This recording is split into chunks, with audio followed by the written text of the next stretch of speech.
la iglesia primitiva, vía la iglesia patrística, la reforma protestante.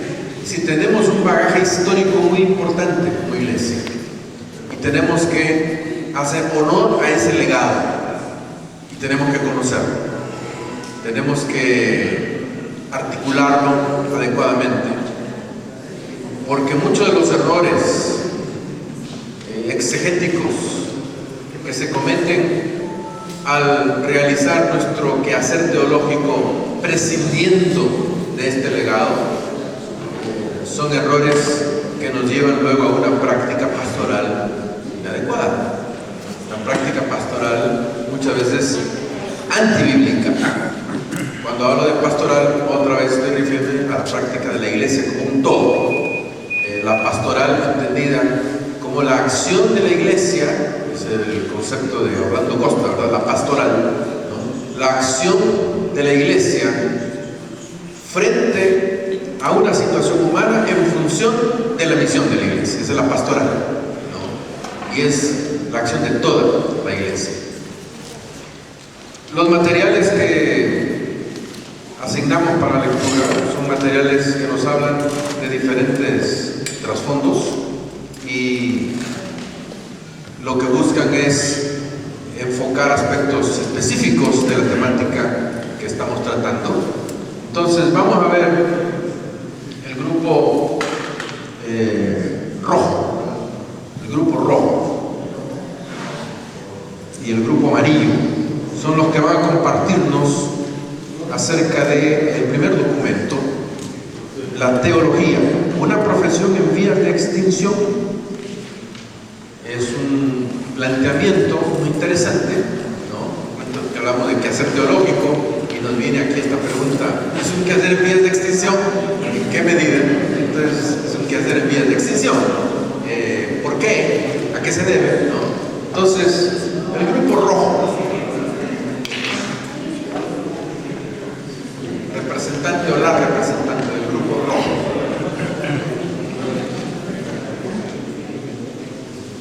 adelante, hermano.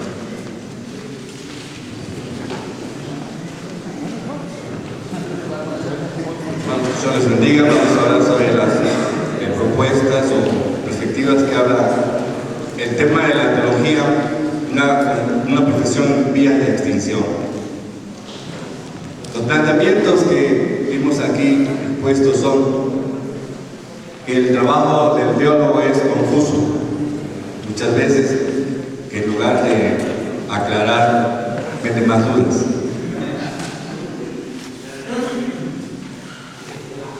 Que una cosa es la investigación y otra la divulgación.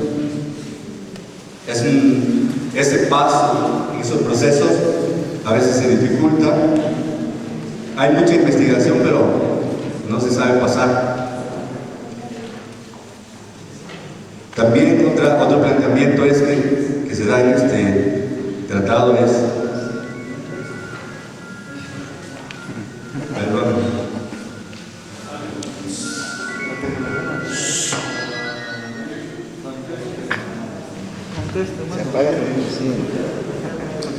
También nos habla este autor acerca de la relación del teólogo y su comunidad. Muchas veces se encuentra desligada, que no hay dicotomía entre lo teórico y lo práctico, y lo intelectual y lo espiritual. Los teólogos creen tener ellos solo la verdad, sometiendo todo a la crítica. Sacando, eso es lo que saco del documento, pero hablando o investigando acerca de un tema que hay del quehacer de la teología, David Suazo nos dice que el teólogo es una cebolla, es como una cebolla, con una cabeza grande y con un tallo muy delgado. Eso es lo que podemos encontrar acerca de los planteamientos que hay aquí en este tratado.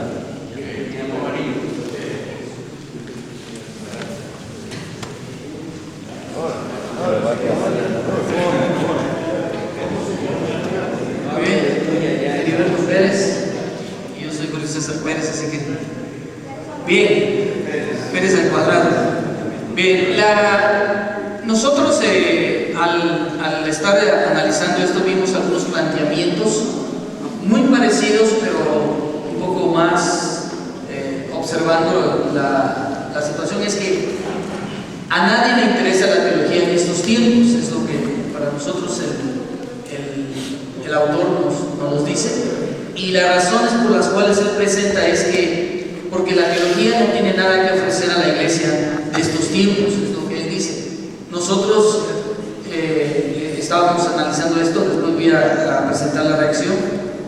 Segundo, porque pareciera que los conceptos teológicos ya no le interesa conocer a la iglesia de estos tiempos. A la iglesia pareciera que los conceptos teológicos como la Trinidad, la justificación, etcétera, pareciera que no son importantes, porque también porque ha volteado sus ojos a la iglesia, ha volteado sus ojos hacia los movimientos carismáticos, ¿sí? Al movimiento carismático, y también porque está tratando de evitar a los teólogos, la iglesia hoy en día. Es decir, el problema que nosotros consideramos es que la iglesia, en nuestro planteamiento, la iglesia está por esa razón en crisis.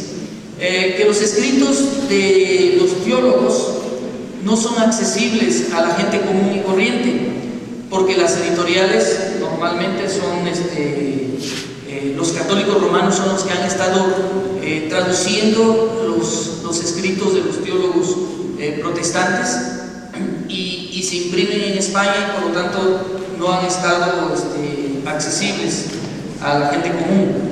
También que los teólogos se alejaron de la iglesia y de la espiritualidad, es decir, hay un alejamiento de los teólogos con la iglesia, y por lo tanto la iglesia ha tenido problemas, ha habido un decrecimiento de la iglesia, y por lo tanto la lectura, el recipiente no ha sido adecuado, o sea, también ha sido disminuido.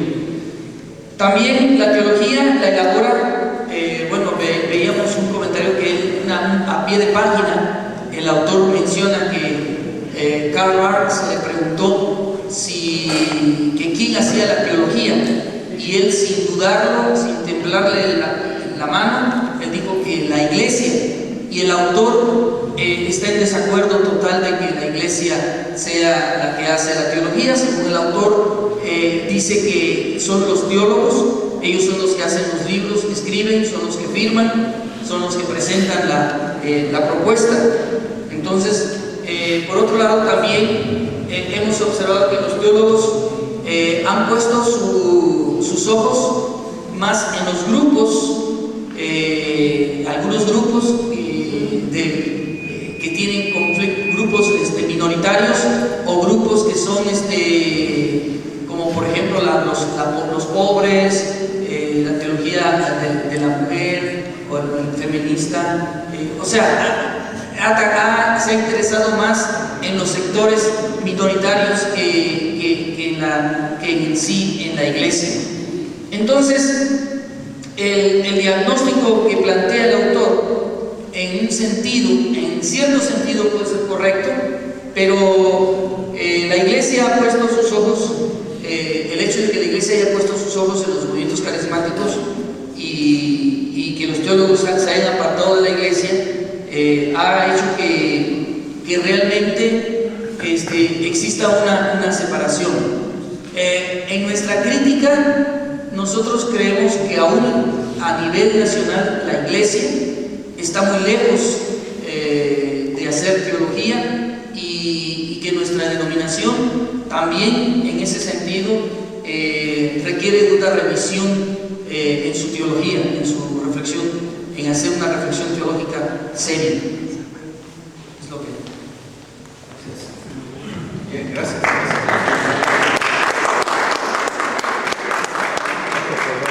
Solamente quiero aclarar que yo entendí que usted dijo que dijéramos algo fuera de lo que estaba ahí, que no hiciéramos un resumen. Yo por eso no cité el texto. Bien. Sí, el grupo expositor tiene la responsabilidad de exponer, el grupo redactor tiene la responsabilidad de ver si la exposición estuvo atinada con lo que el expositor estaba diciendo o si hay que precisar. Creo que es importante, es parte de una metodología que tenemos que ir afinando en el camino, ¿verdad? Recuerden que la pregunta era muy interesante el comentario. La pregunta, recuerden los grupos. Siempre los primeros grupos son los grupos que se sacrifican en favor de nosotros, ¿verdad? Así que hay que apreciar el esfuerzo. Hay que apreciar el esfuerzo de los primeros grupos, ¿no? Y yo creo que han hecho un buen esfuerzo. Las preguntas son: ¿cuál es el planteamiento del autor? ¿Cuál es nuestra postura al respecto? ¿Y cuáles son nuestras observaciones críticas?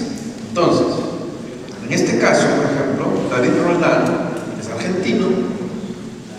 Su planteamiento es que el discurso teológico no tiene mucha audiencia hoy, y a él le interesa ver cuáles son las causas de esa falta de audiencia del discurso teológico. Y él cree que las causas se dan en dos áreas: uno en la iglesia y otra en los teólogos. Es decir, que hay causas en ambos bandos. Como muy bien lo mencionaba el hermano Heriberto, en el caso de la iglesia, las causas son tales y tales, y en el caso de los teólogos son esta y esta, como muy bien lo mencionó también el pastor Pérez. Es importante, especialmente para favorecer a los que no han leído el documento, hacer las precisiones en ese caso, ¿no? Las causas que vienen de parte de la iglesia son, como muy bien se mencionaba, el hecho de que las iglesias se han tornado más emocionalistas y reflexivas, ¿no? Por la influencia del fenómeno llamado fenómeno carismático, donde las personas aluden de que tienen una conexión directa con el Señor y el Señor les revela. Entonces, ¿para qué esperar que el teólogo explique si Dios ya me lo reveló? ¿No? Entonces, por otro lado, los teólogos no mencionaron ambos, pero él además sostiene de que hay un grupo al que podría interesarles el discurso teológico, que es el grupo de los que no pertenecen a las iglesias, y ahí donde mencionó el pastor Pérez, ese grupo que bien haría en leer ciertas obras que fueron escritas para la mente no eclesiástica, que es el caso de los teólogos europeos. Curiosamente, esos teólogos protestantes, sus obras están publicadas por editoriales católicas y que no están accesibles en las librerías evangélicas, que se da un contraste, ¿verdad? Son teólogos católicos, evangélicos, protestantes, publicados por editoriales católicas, que por supuesto, como son editoriales católicas, esos libros no están en las librerías evangélicas y quedan fuera de ese grupo que no es la iglesia, pero que son intelectuales interesados en conocer de manera racional, digamos, acerca de la fe cristiana, ¿no? Ahora, ¿por qué remarco esto? Porque nos muestra varias crisis ahí, y no escuché de ninguno de los grupos cuál era su reacción a lo que el autor está proponiendo, ¿verdad? Que es importante que los grupos digan si están de acuerdo o si no están de acuerdo. Lo que sí hizo el grupo amarillo fue una aplicación con respecto a la Iglesia de Nazaret de México, por ejemplo. Eso es en parte era una reacción a lo que estaba diciendo el artículo, de cómo eso se aplica. Y yo creo que es muy importante ese aterrizaje, ¿verdad? ¿verdad? De ver cómo esto que estamos viendo se aplica a nuestra situación específica como Iglesia de Nazaret. Entonces, este quehacer está en extinción, porque lo plantea como una pregunta.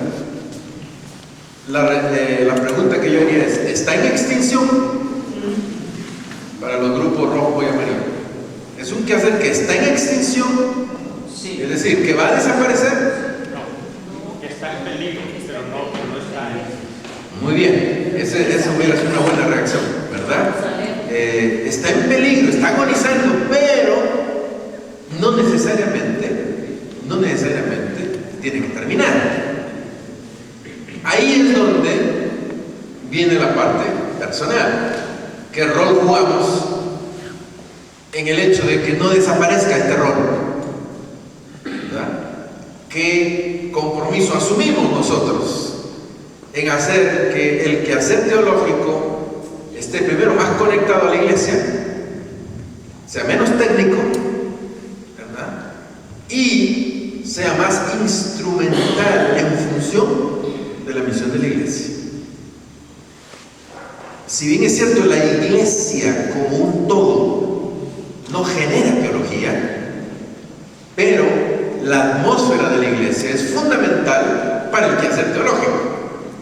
La iglesia como un todo no genera teología en el sentido de que no podemos reunir a los hermanos y entrar en una discusión teológica y sacar un acuerdo y hacer un acta. Pero sí, la iglesia es la cuna en la que crece la teología. ¿Por qué? Porque el teólogo, llámese pastor o llámese erudito, tiene que estar en diálogo con la iglesia, tiene que estar en diálogo con su contexto, y a partir de eso ver cómo explica los desafíos de la palabra al contexto que se está viviendo. De esa manera, entonces, el quehacer teológico va a cumplir un rol fundamental, relevante en la vida de la iglesia.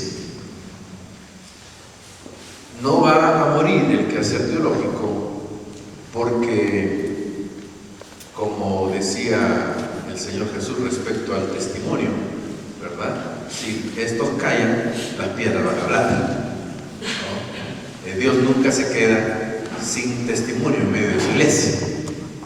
Cuando los obispos anglicanos protestaban, quejándose de Juan Wesley, de que hombres del vulgo los ponía a predicar en las plazas, en sus parroquias, decían los obispos, se están metiendo en mi parroquia, ¿no? Y gente sin instrucción, pues les decía, tal vez es la forma como la asna avergüenza al profeta, tomando como metáfora lo de Balaam y la asna. Recuerdan que el profeta no veía lo que la asna sí veía, y la asna veía más que el profeta. Entonces Wesley decía, está bien, es gente sin mucha instrucción, no han ido a Oxford, pero es la forma como la asna avergüenza al profeta. Es decir, si ustedes no van a predicar, ellos lo van a hacer para vergüenza de ustedes. Así que Dios nunca se queda callado, siempre hay un testimonio y siempre va a haber reflexión. Va a haber mala reflexión a veces, pero nuestra responsabilidad es que haya buena reflexión. Les recomiendo a los otros grupos que no tuvieron la responsabilidad de analizar este material, que revisen este trabajo de Roldán, argentino. Es un trabajo muy interesante, es un editorial, es corto, ¿verdad? Pero tiene mucha carne para aprovechar. Hay que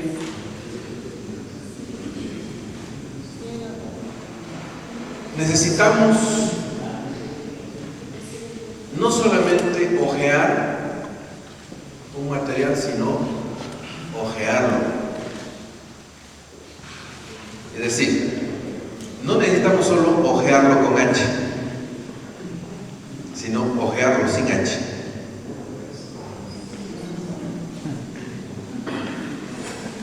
¿Me doy a entender? Estamos acostumbrados a hojear con H, pero no estamos disciplinados a hojear sin H. Es decir, analizar, a entender, tratar de sacar, y eso nos pasa con la escritura también, ¿no? Es importante. Hay un libro que les recomiendo, por cierto, es de dos autoras mexicanas, Aprendiendo a pensar leyendo bien. Imagínense qué título, ¿verdad? Aprendiendo a pensar leyendo bien. Es un libro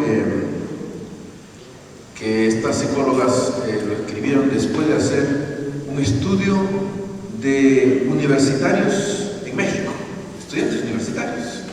Se dieron cuenta que la gran mayoría de los estudiantes universitarios no tenían las disciplinas apropiadas, y esto lógicamente es un problema en toda América Latina, ¿verdad? Y también en los Estados Unidos, peor en los Estados Unidos. ¿Por qué? Por la cuestión de la tecnología, ¿no?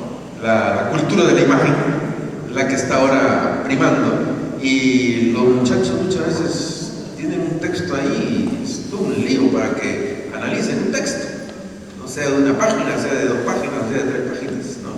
La cultura visual ha bloqueado algunas destrezas para el análisis, ¿no?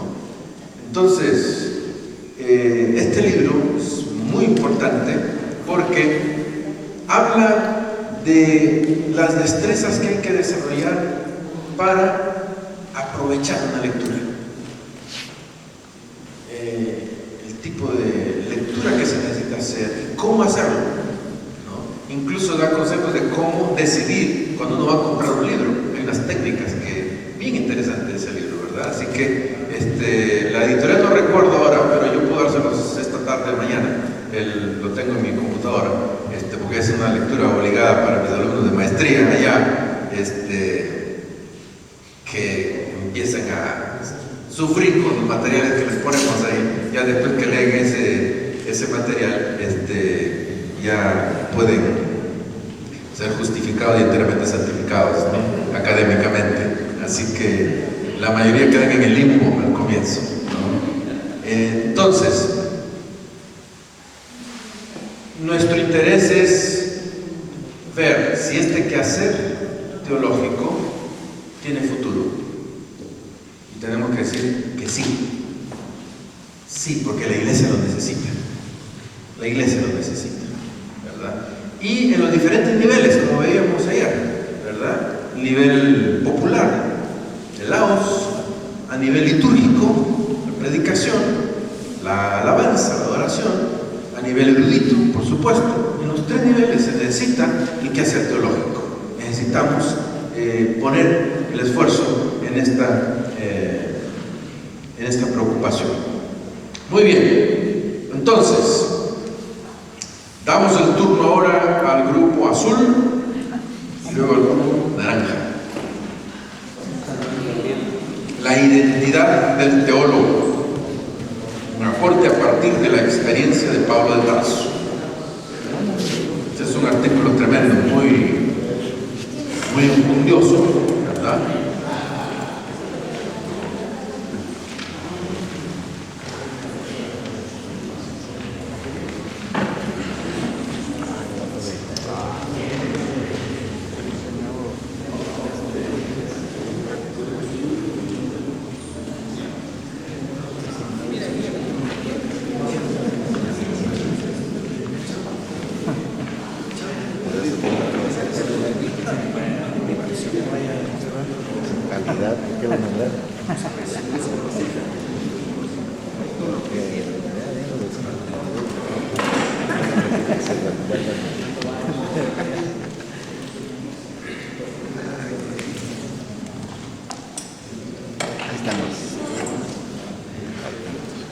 Bien, hermanos, intentamos escribirlo para que ustedes lo puedan ver y no ser tan imprecisos.